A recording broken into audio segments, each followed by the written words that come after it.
의견 보내주세요.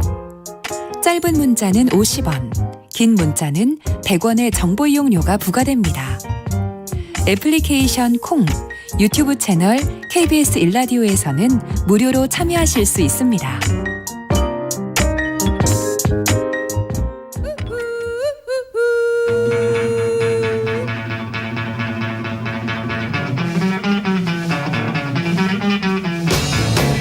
정치인의 눈으로 여의도 국회 움직임을 통찰력 있게 꿰뚫어보는 시간입니다. 여의도 인사이트, 줄여서 여의도 인사인데요. 민주당 신경민 전 의원 자리하셨습니다. 안녕하세요. 네, 안녕하세요. 국민의힘 김경진 전 의원 나오셨습니다. 안녕하세요. 안녕하십니까. 네, 오늘 인사청문회 두 분도 관심 갖고 지켜보셨을 것 같은데요. 일단 한덕수 국무총리 후보자를 비롯한 장관 후보자 5명, 그러니까 총 6명의 후보자의 인사청문회가 동시다발로 열린 것인데 일단 인사청문회 총평을 두 분이 한 말씀 해주시고 그다음에 좀 더 자세한 내용 얘기를 해보죠. 어떤 분께서 제가 먼저 할까요? 네. 한덕수 총리한테 아무래도 관심이 많이 모아졌죠. 네. 근데 이제 태도나 뭐 어떤 방식으로 대응을 할까 하는 것이 오늘의 관심사였는데요. 그 쏟아지는 여러 가지 질문이나 의문점 지적에 대해서 정면으로 맞받아치더라고요. 인정한 건 없는 것 같은데. 네, 정면으로 맞받아치고 네.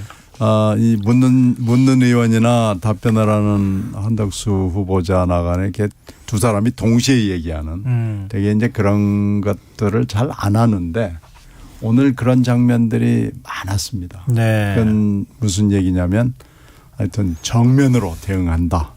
그리고 밀리면 안 된다. 네, 당당하게 한다라는 한 후보자의 그 정책이라고 그럴까요? 네. 방침이 일단 눈에 띄고요. 네. 특히 이제 의문점으로 많이 제기가 되는 그 회전문, 김앤장에 갔다가 관직 나왔다가 또 김앤장에 갔다 또 나왔다 하는 부분에 대해서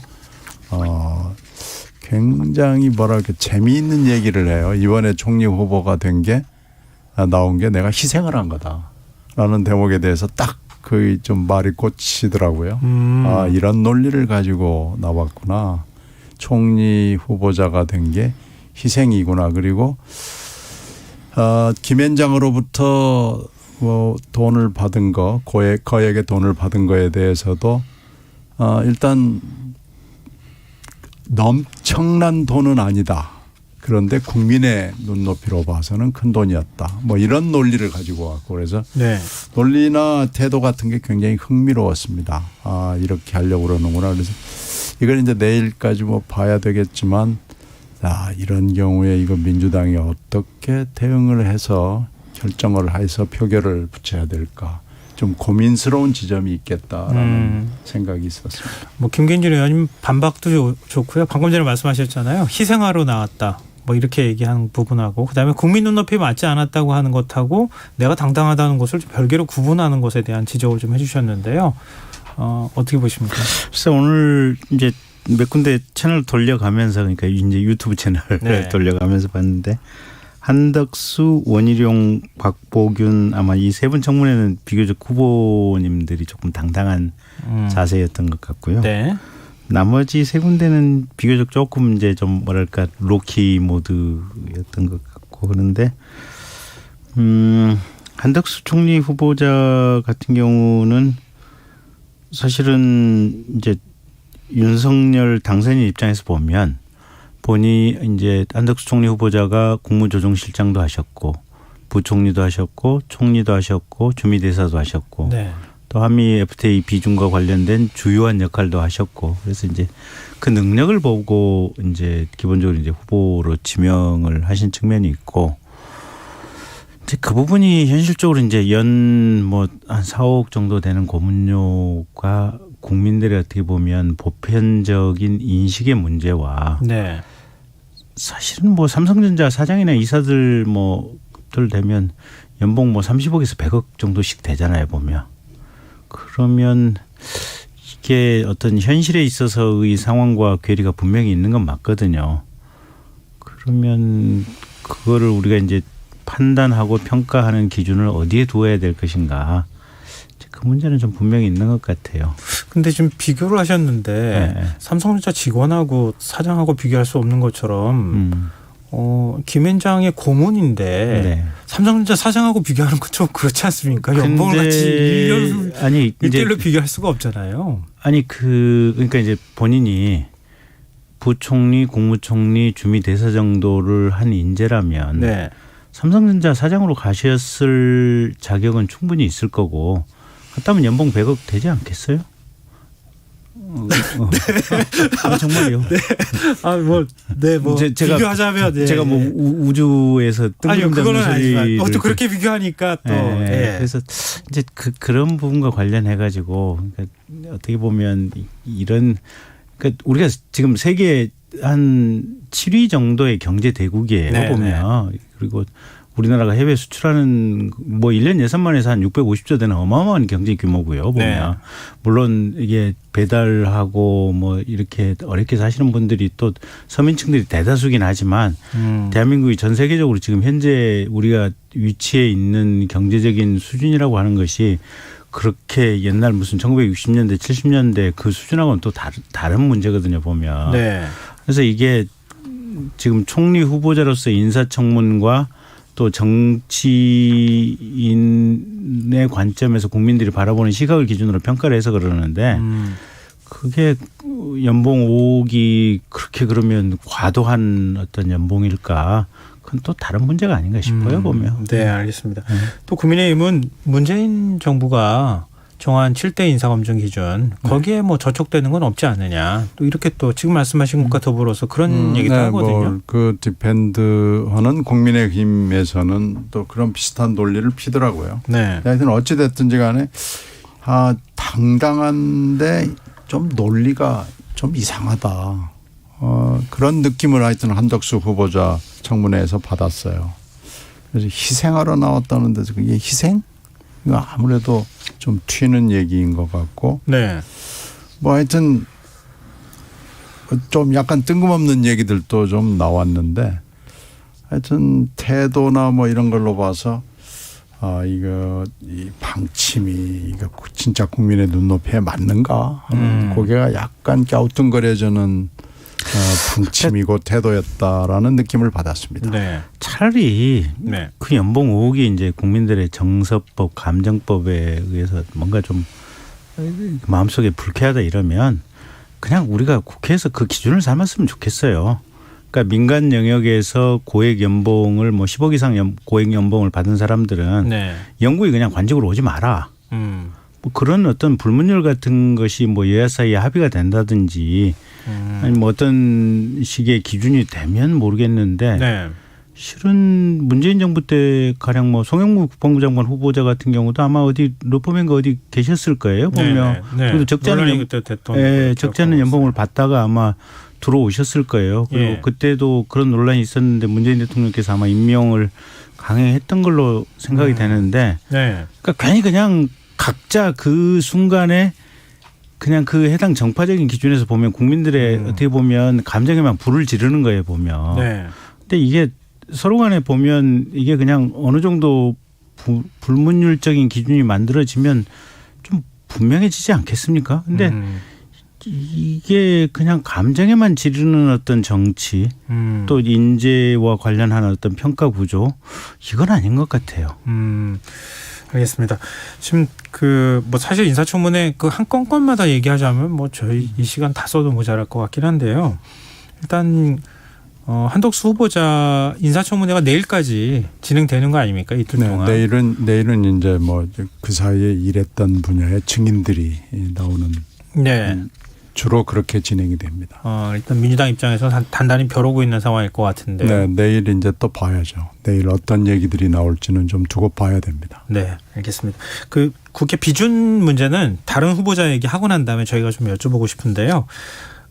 오늘 뭐 추경호 기획재정부 장관 겸 경제부총리 그리고 원희룡 국토부통부 장관 후보자, 박지원 외교부 장관 후보자 인사청문회 있었는데 벌써 부적격하다 이런 얘기 나오기 시작하거든요.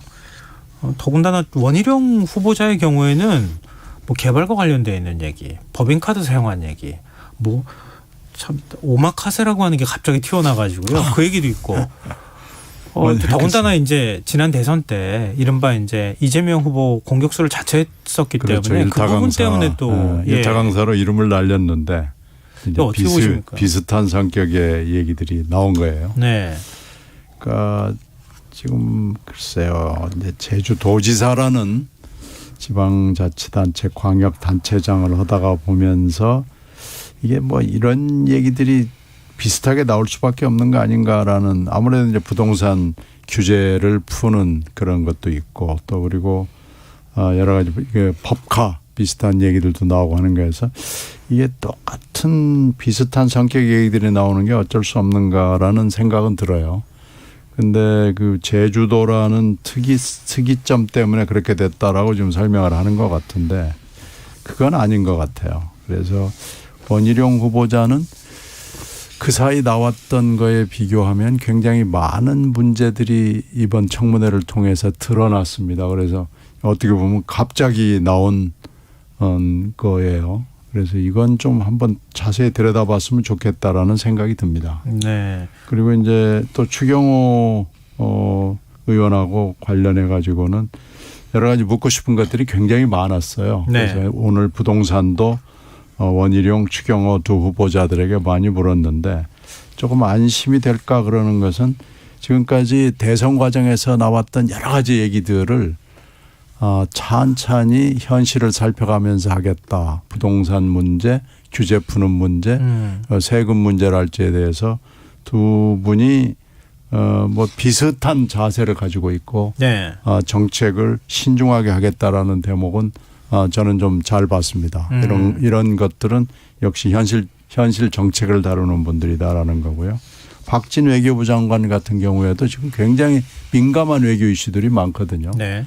근데 대선 과정에서 당선인이 얘기했던 여러 가지 얘기들보다는 훨씬 더 현실적이고 차분하게 들여다보고 싶다, 보겠다라는 얘기가 나와서 그것도 하나 좀 약간 안심이 되는 부분입니다. 특히 21일 한미 정상회담을 앞두고 지금 외교를 조금 아는 사람들은 굉장히 걱정을 하거든요. 네.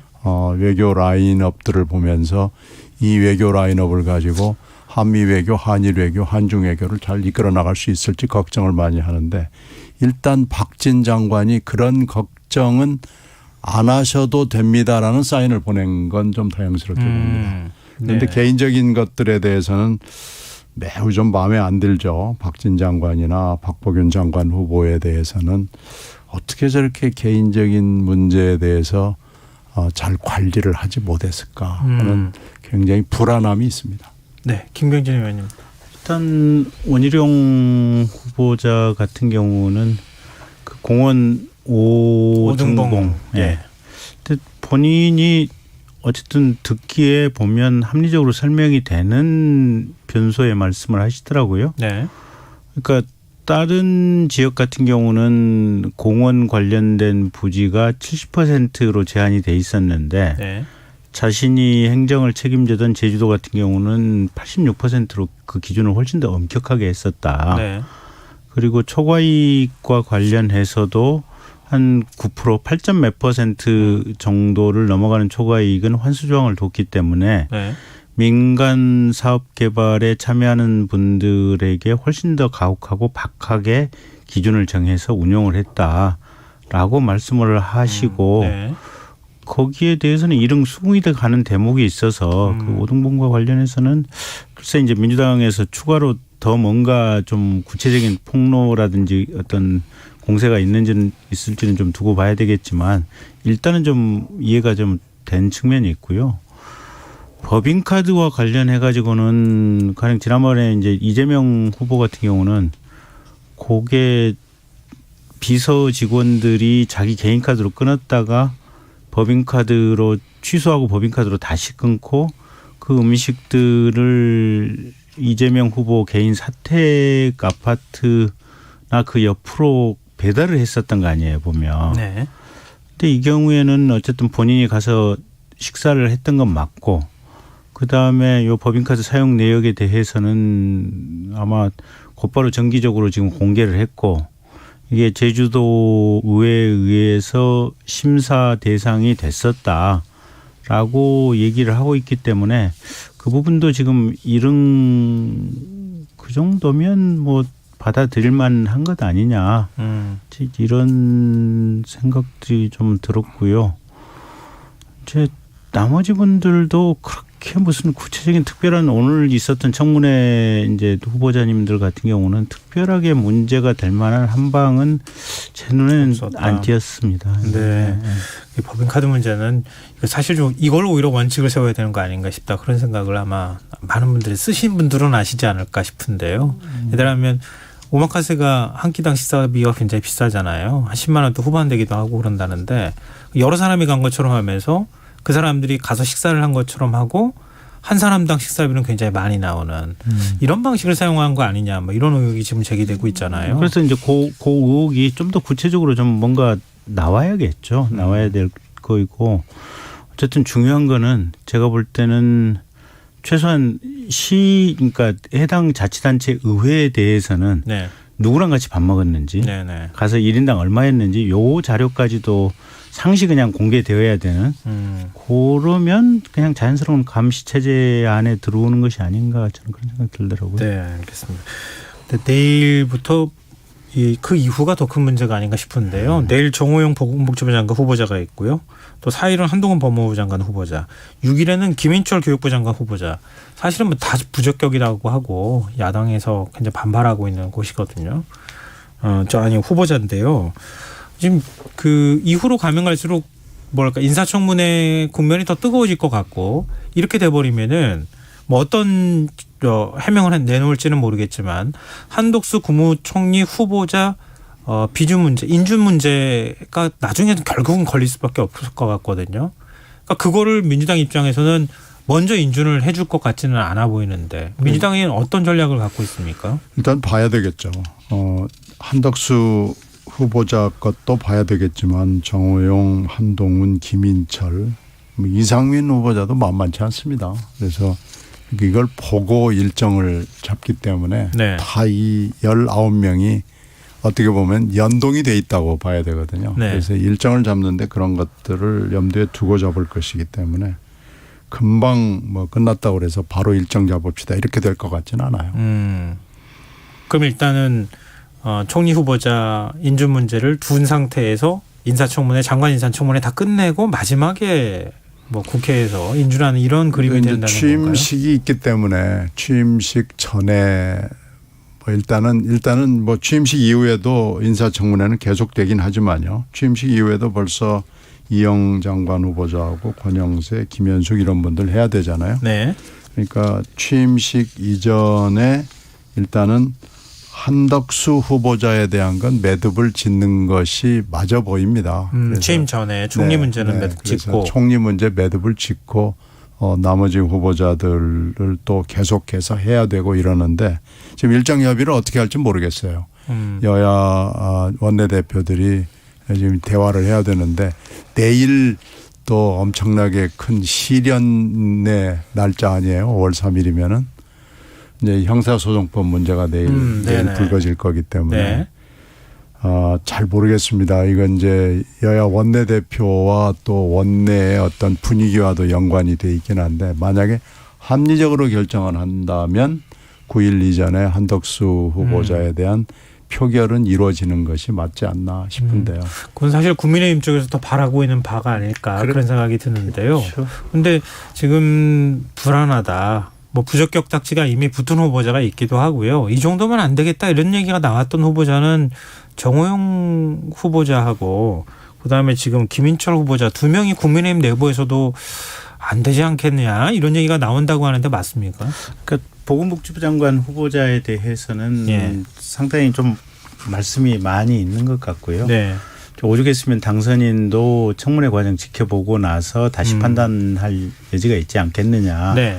이렇게 얘기를 하신 부분이 있고 교육부 장관에 대해서도 의외로 좀 꽤나 이제 밖에서 말이 많은 것 같고 국힘 당내에서도 조금은 일부에서 설왕설래가 좀 있는 것 같아요. 네. 그래서 최소한 그 두 분에 대한 경과는 좀 지켜봐야 될 것 같고요. 어쨌든 제가 예상을 하기로는 이제 뭐 어차피 입법부 또 국회는 뭐 민주당 위주로 운영이 될 수밖에 없는 거니까요. 그래서 워낙 명확하게 통과시킬 수 있는 장관 후보자들에 대해서만 제가 볼 때는 인사청문 보고서 채택해서 통과가 될 것 같고, 나머지 조금 애매하다 싶은 또는 조금이라도 어떤 뭔가 문제점을 지적할 수 있는 장관 후보자를 포함해서 한덕수 총리 후보자까지는 아마 상당 시간 좀 민주당이 끌으려고 하지 않을까. 특히 한덕수 총리 후보자에 대해서는 제가 볼 때는 어떤 명분을 들어서라도 부결시키려고 하지 않을까라고 하는 것이 제 예상이긴 합니다. 네.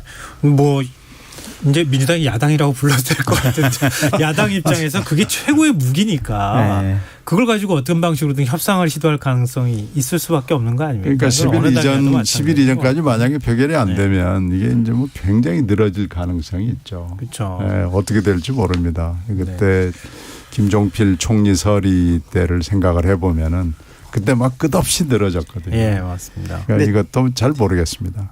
제 예상으로는요, 민주당이 네. 일단 끌고 예. 표결에 최대한 천천히 붙인 다음에 부결시키고, 예. 그래서 아마 윤석열 정부 초창기를 아마 거의 그냥 진흙탕에 그냥 끌고 가려고 하는 것이 민주당의 어떤 전략이 아닐까. 제가 너무 민주당을 나쁘게 보나요? 너무 부정적으로 말씀하셔가지고 좀 상황을 그건 아직 모릅니다. 알겠습니다. 좀 상황을 지켜보도록 하죠. 네. 지금 여러분께서는 KBS 라디오 김성환의 시사와 함께하고 계십니다. 여의도 인사 김경기 전 의원, 신경민 전 의원과 함께하고 있습니다. 이 얘기 좀 해봤으면 좋겠는데요. 윤석열 당선인이 어제 대통령실 조직 인선안을 발표했습니다. 민정수석실 폐지하는 방안 뭐 이전에 발표한 대로 그대로 들어가 있고요. 현행 3실 8수석 체제에서 2실 5수석 체제로 뭐 좀 규모는 좀 줄인다 이렇게 발표가 됐는데, 일단 주목할 만한 부분이 있다면 말씀을 좀 해주시죠. 신경민 의원님께서 먼저 말씀해 주시죠. 좀 특이한 게 그렇게 줄이겠다고 그러면서 민간 부문과의 소통을 강화하겠다는 명분으로 그 수석실을 온전을 시켰어요. 그게 좀 많이 눈에 띄고 30%를 줄이겠다고 대선 당시에 공약을 했거든요. 네. 그리고 이제 그게 그런데 그 약속이 과연 지켜질 수 있을까라는 게 조금 의심이 있어요. 앞으로 이게 확대될 여지를 많이 남겨두고 있고요. 또 민관 공동위원회를 두겠다 이렇게 하면서 줄인 것은 그렇게 해서 민관 공동위원회로 채워나가겠다 그러는데 그것도 무슨 얘기인지 일단 잘 모르겠습니다. 네. 그래서 이런 약속들이 과연 청와대를 하여튼 일단 폐쇄하고 대통령 집무실을 용산으로 옮기겠다는 어떤 개혁적 마인드가 과연 실현될 수 있는 것인가. 정말로 청와대를 줄이겠다. 그리고 대통령의 영향력을 줄이겠다 그러면은 이렇게 짝짓기식의 정부 부처와 청와대 기구를 짝짓기식으로 하는 것보다는 사실은 장관들한테 권한을 확 줘버려야 되거든요. 네네. 그래서 대통령 집무실의 기구를 대폭 축소하는 걸 정말로 대폭 축소한다면은 이건 새로운 행정이 되는 거죠. 새로운 대통령이 될 수 있는데 방향이 과연 이걸 진짜 대통령 집무실을 개혁을 하는 것인가라고 보기는 조금 미흡한 거 아닌가. 네. 그러니까 방향만 이렇게 설정이 되고 실제로는 뭐 지금 일실 줄인 것 같고요. 근데 뭐 다 8수석 체제가 그대로 온전돼 있는 거 아닌가. 조금 수석을 줄이면서 그것을 비서관으로 돌리는 정도. 위에 돌 빼서 아래에다가 괴는 식의 이런 방향이 아닌가라고 생각이 돼서요. 과연 이제 지금 후보자들이 다 장관이 돼서 자리에 앉았다고 생각을 했을 때 장관들한테 얼마나 힘이 실릴까 좀 의심이 많이 가요. 그래서 실제 운용은 약속한 대로 공약한 대로 될 것 같지가 않아 보입니다. 네, 알겠습니다. 말씀해 주시죠. 뭐 김경진 의원께서. 일단 지금 8수석에서 5수석으로 지금 3수석이 빠졌고요. 네. 윤석열 당시 후보가 얘기했던 방향 그대로 지금 가고 있는 거고요. 본인이 후보실에 얘기했던 것은 대통령 비서실이라고 하는 것은 어쨌든 이게 말 그대로 비서들이고 장관들에게 힘을 실어주겠다. 그래서 장관들이 해당 부처를 책임지고 운영할 수 있도록 하겠다. 네. 그 흐름으로 가는 것 같아요, 보면. 그래서 이 부분은 아마 기대를 가지고 좀 지켜보셔도 되지 않나 싶은 그런 생각이 있습니다. 네, 알겠습니다. 마지막으로 얘기 좀 했으면 좋겠는데요. 내일 이제 형사소송법 개정안이 국회 본회의에 상정되고요. 그다음에 지금 상황으로는 뭐 통과가 거의 확실시되는 거 아니겠습니까? 그리고 국무회의가 이제 지금 예정돼 있는데요. 문재인 대통령 거부권은 어떻게 할 거라고 보시는지 한 말씀 마지막으로 듣고 정리를 하도록 하겠습니다. 그건 뭐 민주당은 문재인 대통령 짜고 하는 거 아닌가요? 그렇게 저는 오래전부터 그렇게 보고 있었고요. 아니 그러면은 내일 국무회의 시간을 뒤로 늦출 거라고 보십니까? 뭐 어떤 아니 뭐 그 이후라도 임시 국무 그 이후 내일이 아니더라도 네, 임시 내일. 뭐 모레든 고패든 뭐 5월 9일까지는 임시 국무회의 열 수도 있잖아요.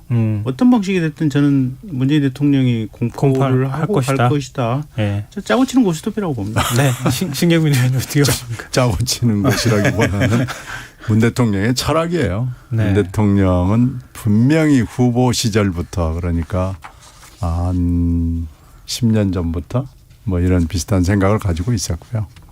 이제 그게 5월 9일까지 임기이기 때문에 어떤 식으로든지 간에 이 법안은 서명을 하고 공포하고 그리고 떠나게 될 것으로 보입니다. 네. 그리고 이미 기자간담회에서 지난주에 있었죠. 기자간담회에서 분명하게 입장을 밝혔죠. 그래서 그냥 그 순서에 따라서 간다고 봅니다. 알겠습니다. 마지막으로 여기에 대해서 의견을 지가 일단 들고 그렇게 이해하겠습니다. 뭐 철학이라고 표현하는 짜고 치는 고스톱이냐면 딱 그 단어의 차이네요. 여의도 인사 민주당 신경민 전 의원, 국민의힘 김경진 의원과 함께했습니다. 고맙습니다. 네, 고맙습니다.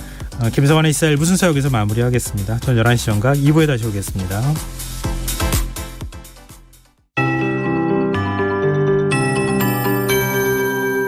KBS 58분 날씨. 오늘 대기 불안정으로 곳곳에 소나기가 내렸고 지금도 부산과 경남 일부 지역에서 약하게 소나기가 내리고 있습니다. 밤새 모두 그치겠습니다.